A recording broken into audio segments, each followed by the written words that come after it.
Hello students, welcome to today's session. इसके पहले हमने 2 सेशंस लिए थे और उसमें हमने जो पॉइंट्स पढ़े थे उसका एक ब्रीफ रिवीजन लेते हैं। ठीक है। हमने ये पढ़ा था कि transmission of messages through neurons. Okay. Neurons क्या है? नर्व सेल के एक कंपोनेंट है। यहाँ पर आप देख सकते हो कि 2 न्यूरॉन्स इंटरकनेक्टेड है। जो ये एंड है सिंपैथेटिक टर्मिनल, वो क्या है? डेंड्राइट्स को टू द नेक्स्ट न्यूरॉन के कनेक्टेड है। So what we had discussed that neuron is the structural and functional unit of nervous system. Okay, and we had discussed that it has a body. So this whole body is called as cyton, and it contains a centrally located nucleus and cytoplasm which is filled in between nucleus, gap between nucleus and the dendrites. So it has several branches and thread-like structure. So these are called as dendrites, and it has a protective covering of myelin sheath. Okay, so it's nothing but a protective covering. And the gap between two subsequent neuron is called as synapse. So these are the things we had discussed. And हमने ये देखा था कि जो message होता है वो एक नर्व सेल से दूसरे नर्व सेल में पास होता है in the form of chemical और electrical signals. Okay, chemical signal, electrical impulses travel होते हैं, बट हमने ये देखा था कि उनके मैकेनिज्म को रीसेट होने के लिए थोड़ा टाइम लगता है। तो उस ड्यूरेशन में जो कम्युनिकेशन होता है वो किससे होता है? केमिकल इम्पल्सेस या फिर केमिकल सिग्नल्स से होता है। हमने क्या पढ़ा था कि हार्मोन्स जो होते हैं वो एज अ केमिकल मैसेंजर काम करते हैं। आज के सेशन में हम हार्मोन्स के बारे में डिस्कस करेंगे, that how they are used to carrying out the chemical transmission of messages. Okay, उसके बाद हमने ये रिवाइज किया था कि जो स्टिमुलस रहते हैं, दैट इज़ एक्सटर्नल फैक्टर, उसके बेसिस पे प्लांट्स के जो मूवमेंट होते हैं वो हमने देखे थे। तो उस पर 2 टर्म्स हमने देखे थे, एक था ग्रोथ और एक था मूवमेंट। दोनों टर्म बहुत डिफरेंट है। ग्रोथ क्या होता है कि साइज़ में चेंज आना, इसको ग्रोथ कहते हैं। और मूवमेंट क्या होता है? मतलब एक डायरेक्शन से दूसरे डायरेक्शन में मूव होना। प्लांट्स स्टेशनरी होते हैं क्योंकि उनके रूट्स पूरे ज़मीन में फिक्स रहते हैं, बट प्लांट्स क्या करते हैं? लीव्स या फिर रूट्स के ग्रोइंग के वजह से अपना मूवमेंट शो अप करते हैं। हमने 4 टाइप्स ऑफ ट्रॉपिज्म देखा था। एक था फोटोट्रॉपिज्म। फोटोट्रॉपिज्म हमने देखा था कि जो प्लांट्स की शूट पार्ट है, that is the upper stem part, वो सन की तरफ ग्रो होते हैं, तो उसको हमने क्या बोला था? फोटोट्रॉपिज्म। सेकंड था जियोट्रॉपिज्म। जियोट्रॉपिज्म मतलब जो ग्रेविटी के टर्म्स में ग्रो होते हैं, तो वो रूट्स होते हैं जो ग्रेविटी के टर्म्स में ग्रो होते हैं। वो क्यों ग्रो होते हैं? क्योंकि ग्राउंड में ग्राउंड वाटर रहता है जो रूट्स को अपने बॉडीली फंक्शंस कैरी करने के लिए लगता है। तो उस मूवमेंट को, जो रूट्स का ग्रो अप होना प्लांट्स के ऑपोजिट डायरेक्शन में, फोटोट्रॉपिज्म के ऑपोजिट डायरेक्शन है, that is inside the earth, उसको क्या बोलते हैं? एक तो geotropism because the movement is with respect to gravity, and secondly hydrotropism क्योंकि वो जो रूट्स ग्रो होते हैं अंडर द ग्राउंड वो वाटर की तलाश में ग्रो होते हैं। फिर लास्ट टाइम हमने केमोट्रॉपिज्म देखा था जिसमें केमिकल स्टिमुलस होता है और जो पोलन ग्रेन्स होते हैं जो स्टिग्मा पे डिपॉजिट होते हैं और वहाँ से जो आगे प्रोसेस होते हैं वो केमोट्रॉपिज्म ऐसा बोला जाता है। ये उनके कुछ एग्जांपल्स है। तो आपने ये तो देखा होगा कि घर पे जो प्लांट्स रहते हैं, अब अगर हम उनको गैलरीज में वगैरह प्लांट करते हैं तो वो सनलाइट के डायरेक्शन में ग्रो अप होते हैं। जियोट्रॉपिज्म मतलब रूट्स है वो to the direction of water या फिर ग्राउंड ग्रो होते हैं। ये भी देखिए कि जियोट्रॉपिज्म और फोटोट्रॉपिज्म ऑपोजिट होते हैं। फोटोट्रॉपिज्म मतलब शूट का ऊपर की तरफ ग्रो होना, और जियोट्रॉपिज्म इज रूट्स का नीचे की तरफ ग्रो होना। फोटोट्रॉपिज्म क्या है? शूट्स का ऊपर ग्रो होना सनलाइट की तरफ। ओके, और ये एक एग्जांपल है केमोट्रॉपिज्म का। वो फ्लावर्स के रिप्रोडक्शन चैप्टर में पढ़ोगे कि जब पोलन ग्रेन्स आके इस स्टिग्मा पे डिपॉजिट होते हैं, स्टिग्मा पे, तो स्टाइल के थ्रू ट्रेवल होके ओवरीज के अंदर जाते हैं। ये जो पार्ट है फीमेल गैमेटोफाइट, इसके अंदर ओवरीज होते हैं जिसमें जाके फ्यूजन होता है। ये जो पोलन ग्रेन्स रहते हैं इनमें मेल गैमेट्स रहते हैं और ओवरीज में फीमेल गैमेट रहता है। तब ये जब एक अंदर चले जाते हैं स्टाइल से, तब अंदर फ्यूजन हो जाता है और फ्यूजन की वजह से एक नया इंडिविजुअल जनरेट होता है। ओके, ये आप पढ़ोगे चैप्टर में डीपली। ये एक एग्जांपल है केमोट्रॉपिज्म का, क्योंकि यहाँ पर कुछ केमिकल सब्सटेंस सीक्रेट होते हैं जिसके वजह से जो पोलन ग्रेन्स आते हैं वो बराबर इसी पोजीशन पे डिपॉजिट हो जाते हैं। ओके, एक और पॉइंट मैं बताना चाहूँगा कि that is about nesting movements which are a non directional movement. जिनको डायरेक्शन नहीं होते और दे नाइदर मूव्स टूवर्ड्स और away from the stimulus and it does not depend on growth. एक ऐसी मूवमेंट, नेस्टिक मूवमेंट मतलब क्या है? ये कौन सी भी मूवमेंट्स दिखाते नहीं, कौन से भी डायरेक्शनल मूवमेंट दिखाते नहीं है, तो वो स्टिमुलस के अक्रॉस भी नहीं दिखाते और ग्रोथ भी नहीं दिखाते। That is if you touch a leaves of touch me not plant और mimosa plant, its leaves fold up and droops down immediately due to change in the amount of water in the leaves. So अगर ये एक plant है जो न जिसमें अगर हम टच करते हैं तो वो ड्रूप होता है, मतलब क्या होता है, कॉन्ट्रैक्ट होकर कवर अप हो जाता है।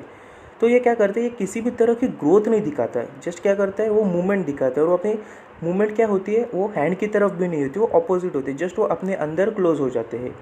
So depending upon amount of water leaves it swells और श्रिंक्स। सो ये क्यों आता है, क्योंकि जब हम टच करते हैं तब उसके स्टिमुलस के वजह से प्लांट अपने अंदर के जो वाटर है वो कम कर लेता है या ज़्यादा कर लेता है। तो उसके डिपेंडेंस में एक तो ये प्लांट श्रिंक होगा, मतलब कंप्रेस होगा, स्वेल होगा, या फिर बी हो जाएगा, साइज में इंक्रीज होगा। सो ये था पूरा nastic moment. Okay, so in today's session now we will go with our chemical coordination. So हमने इसके पहले जो भी नर्व सेल्स के बारे में पढ़ा था उसमें हमने इलेक्ट्रिकल इम्पल्सेस के बारे में पढ़ा। अभी हम देखेंगे कि बॉडी में केमिकल कोऑर्डिनेशन कैसे होता है। The nervous system shows insufficiency as it does not associated with each cell and it require a resting period before setting a new impulse.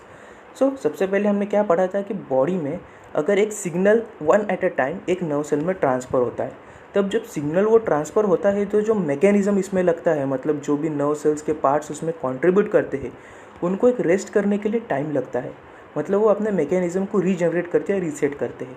तो उसी दौरान उस टाइम में अगर कोई दूसरा स्टिमुलस जनरेट होता है तभी हमें केमिकल सिग्नल्स ट्रांसफ़र करने पड़ेंगे। पर जो इलेक्ट्रिकल मैकेनिज़्म है वो तो रीसेट हो रहा है, तब बॉडी क्या करेगी, क्योंकि सिग्नल तो नेसेसरी ट्रांसमिट होना, वरना बॉडी के पार्ट्स को डेंजरस हो सकता है। ओके, सो क्या होगा, तभी उसी दौरान ये जो केमिकल कोऑर्डिनेशन है वो स्टार्ट हो जाएगा, उसका मैकेनिज्म स्टार्ट हो जाएगा।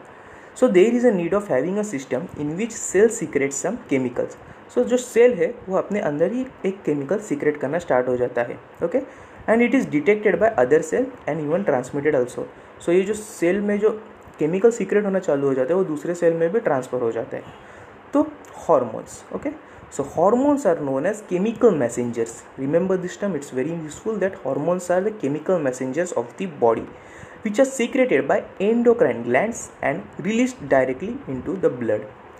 So what are the endocrine glands? So remember कि endocrine glands क्या होते हैं, वो ग्लैंड जिनमें सीक्रेट करने के लिए कोई स्पेसिफिक ब्लड वेसल या फिर ऐसा पाइप या डक्ट टाइप कुछ स्ट्रक्चर होता नहीं है, मतलब उनका जो भी सीक्रेशन है वो डायरेक्ट ग्लैंड से ब्लड स्ट्रीम में दिया जाता है, डायरेक्टली रिलीज़ किया जाता है।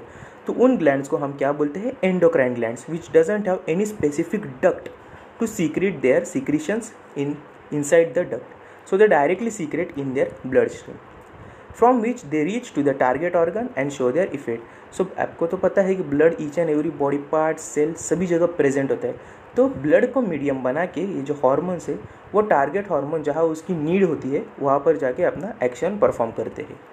सो this was all about hormones. So these are secreted by endocrine glands.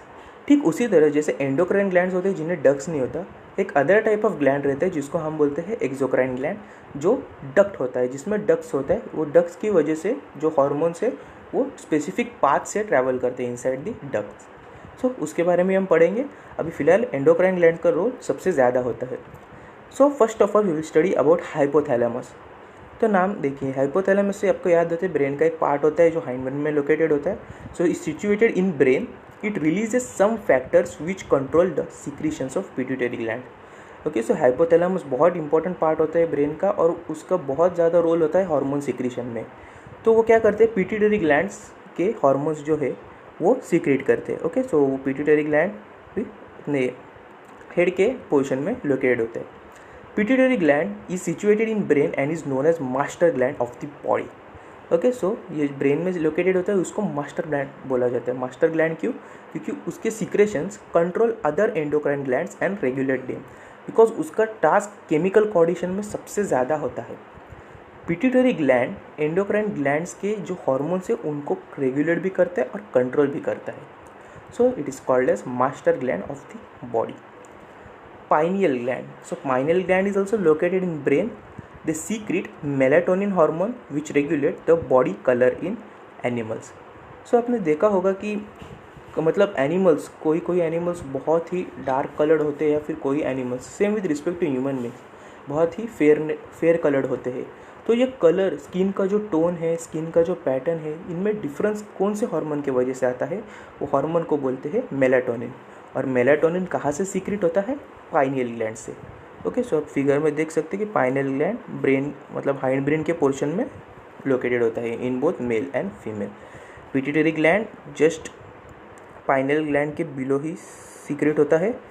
And hypothalamus तो ये ब्रेन का पार्ट है। ओके, सो ये जो तीनों हार्मोन सीक्रेट करने वाले ग्लैंड्स है वो बहुत नज़दीक होते हैं, so they can coordinate in each of them and release the hormone which is necessary for the carrying the functions of the body. So okay, so एक और थिंग आपको बताना चाहूँगा कि आपकी बुक्स में जो सिलेबस अकॉर्डिंग जो हार्मोन्स दिए वो बहुत डीपली दिया है। And if in questions in exams the questions may be asked for all around 5 to 7 marks that you have to describe all the endocrine glands hormone.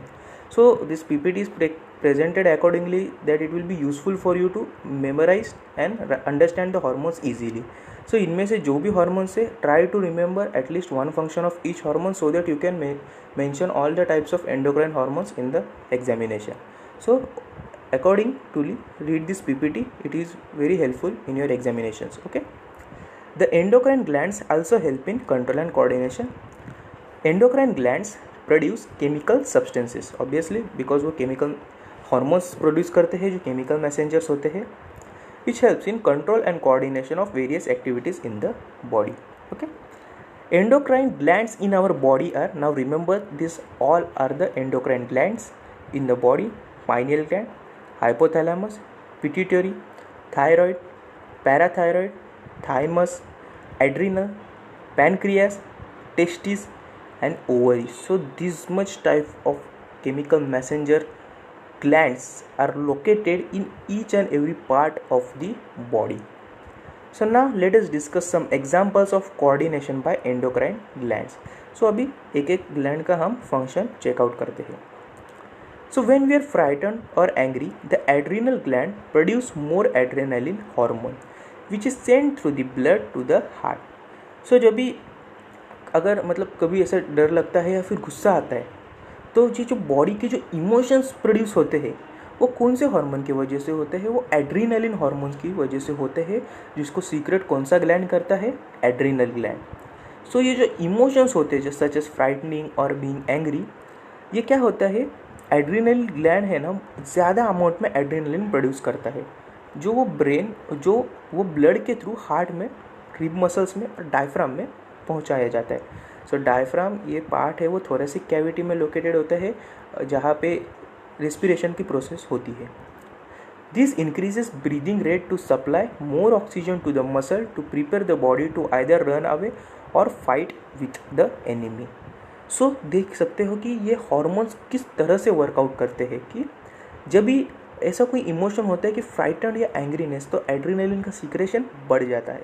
Secretion बढ़ जाने पर chemical messenger through ये जो adrenal hormone है ये blood के through, अभी ये डक्टलेस ग्लैंड है एंडोक्राइन ग्लैंड, सो ये क्या होता है ब्लड में मिक्स कर देता है. फिर ब्लड जब हार्ट में जाता है प्यूरिफिकेशन के लिए, तब हार्ट में, रिब मसल्स में और डायफ्राम में, तो ये डायफ्राम और ये रिब मसल्स ये सब एक ही जगह पे लोकेटेड होते हैं. एंड बेसिकली सर्कुलेशन के with respect to simultaneously respiration भी प्रोसेस चलता रहता है. तब क्या होता है, तब हार्ट के थ्रू जो रेस्पिरेटरी सिस्टम है उन्हें ये मैसेज पहुंचाया जाता है कि ब्रीदिंग रेट फास्ट किया जाए, जिसके वजह से ऑक्सीजन का इंटेक बहुत ज़्यादा अमाउंट में बॉडी में होना चाहिए. सो जब ऑक्सीजन का इंटेक बढ़ जाता है तब जो मसल्स होते हैं वो प्रिपेयर आउट होते हैं कि हाँ कोई तो सिचुएशन है जिससे हमें नुकसान हो सकता है. सो हमें हमारे ब्रेन या फिर हमारे बॉडी को जो सिग्नल मिलता है कि we should run away or fight with the enemy. सो ये ऐसे केमिकल कोऑर्डिनेशन ब्रॉटअप होते हैं जहाँ से सबसे पहले ब्लड एक मीडियम लेके कोई केमिकल मैसेज ट्रांसफ़र होता है उस स्पेसिफिक ऑर्गन में, और कुछ इंटेक बढ़ता है या कम होता है, और उस रिस्पेक्ट से हमें सिग्नल प्रोवाइड किए जाते हैं कि इस सिचुएशन से टैकल कैसे करना है. तो ये था एड्रिनल ग्लैंड्स के बारे में. Iodine is needed by the thyroid gland. So आपको थायराइड ग्लैंड पता है जो बेसिकली अपने थायराइड या फिर आप बोल सकते हैं नेक पोर्शंस में लोकेटेड होता है to produce thyroxine. So thyroid gland का काम है कि थायरोक्सिन प्रोड्यूस करना, और उसके लिए आयोडीन लगता है सफिशिएंट अमाउंट में. Thyroxine controls the metabolism of carbohydrates, fats, proteins and helps in proper growth. So जब भी हम माउथ से कोई खाना च्यू करते हैं तब जब वो नेक्स्ट से पास होता है तब ये थायरॉक्सिन सीक्रेट होता है। तो थायरॉक्सिन का काम क्या रहता है कि जो कार्बोहाइड्रेट्स, फैट्स या प्रोटीन्स है उसका मेटाबॉलिज्म लोकेट करना। मेटाबॉलिज्म क्या है? मेटाबॉलिज्म एक सिंपल प्रोसेस है जिसमें complex substances are broken down into simple soluble substances. Okay, तो ये जो थायरॉक्सिन है ये काम करता है कि ये जो कंपोनेंट्स है कार्बोहाइड्रेट, फैट और प्रोटीन, उनका मेटाबॉलिज्म करना, उनका ब्रेक डाउन करना। If the diet is sufficient in iodine it causes goitre. So अगर डाइट में deficient, not sufficient, if diet is deficient मतलब आयोडीन का जो अमाउंट है वो अगर डाइट में कम होगा तो वो एक डिसीज़ कॉज करते हैं जिसको गॉइटर बोलते हैं। So goitre is caused due to lack और insufficient consumption of iodine. So iodine भी है वो प्रॉपर अमाउंट में हमारे डाइट के थ्रू कंज्यूम होना चाहिए सो दैट थायरॉक्सिन वैसे सीक्रेट हो जाए और उसके वजह से जो कार्बोहाइड्रेट्स, फैट्स और प्रोटीन है उनका मेटाबॉलिज्म अच्छे से प्रोवाइड किया जाए। ओके, सो दूसरा टाइप हमने पढ़ा थायरॉक्सिन या फिर थायराइड ग्लैंड। तीसरा टाइप है pituitary gland. Pituitary gland is responsible for producing growth hormones. Deficiency of this hormone in childhood causes dwarfism, excess of this hormone causes tall growth. So pituitary gland मतलब body की जो भी growth होती है उसका responsible कौन सा hormone या फिर कौन सा ग्लैंड है? Pituitary gland. So pituitary gland बहुत से ग्रोथ हार्मोन्स सीक्रेट करते हैं, मतलब हम उसको बोल सकते हैं GS, GT। तो क्या होता है? Growth somatotrophin. ये एक ग्रोथ हार्मोन है जिसके वजह से जो बॉडी की ग्रोथ है from leg muscles and to our shoulder muscles, तो बॉडी की ग्रोथ क्या है? रेगुलेट होती है वो पिट्यूटरी ग्लैंड के ग्रोथ हार्मोन्स के वजह से। सो बहुत टाइप्स के अलग अलग ग्रोथ हार्मोन्स होते हैं जिसके वजह से जो बॉडी की ग्रोथ है वो रेगुलेटेड होती है। तो कभी इस हार्मोन की अगर डेफिशिएंसी हो जाती है बॉडी में तो it causes dwarfism. So dwarfism मतलब बौनापन, मतलब जो इंसान की हाइट होती है वो बहुत सीमित हो जाती है, उसकी एज बढ़ जाती है बट उसकी हाइट नहीं बढ़ पाती। क्यों? क्योंकि जो ग्लैंड, पिट्यूटरी ग्लैंड का जो सीक्रेशन है वो कम होता है, मतलब ग्रोथ हार्मोन से वो सफिशिएंटली प्रोवाइडेड नहीं होती, इसके वजह से इंसान की हाइट छोटी रह जाती है। और अगर एक्सेस सिक्रेशन हो जाती है तो इंसान की हाइट बहुत ज़्यादा बढ़ जाती है, that leads to a very tall growth. So we had been seeing, तो टॉल पर्सन्स भी होते हैं एंड ड्वार्फ पर्सन भी होते हैं, मतलब छोटे person. Okay, so third type था pituitary gland and you should remember it is responsible for growth, secreting of growth hormone. Fourth type is pancreas.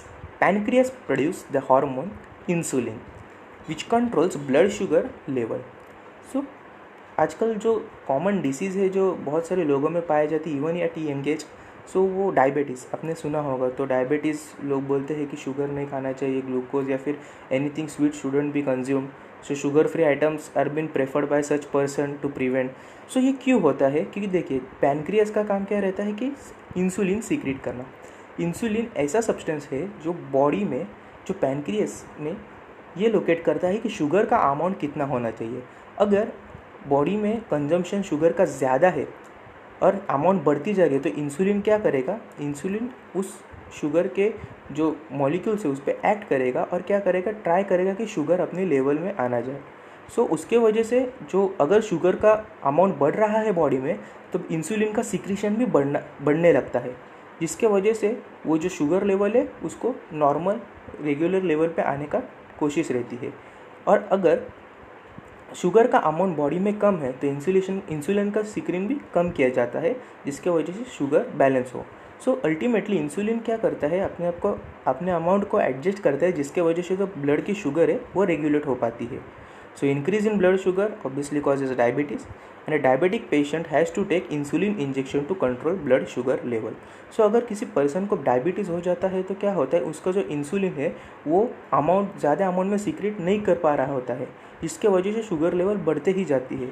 और इसलिए उस पर्सन को, डायबिटिक पर्सन को इंसुलिन के इंजेक्शन मतलब आर्टिफिशियली या फिर एक्सटर्नली इंजेक्शंस प्रोवाइड किए जाते हैं, जिसके वजह से जो इंसुलिन का सीक्रेशन है वो बढ़े और उसके वजह से जो शुगर लेवल है वो रेगुलेट हो जाए।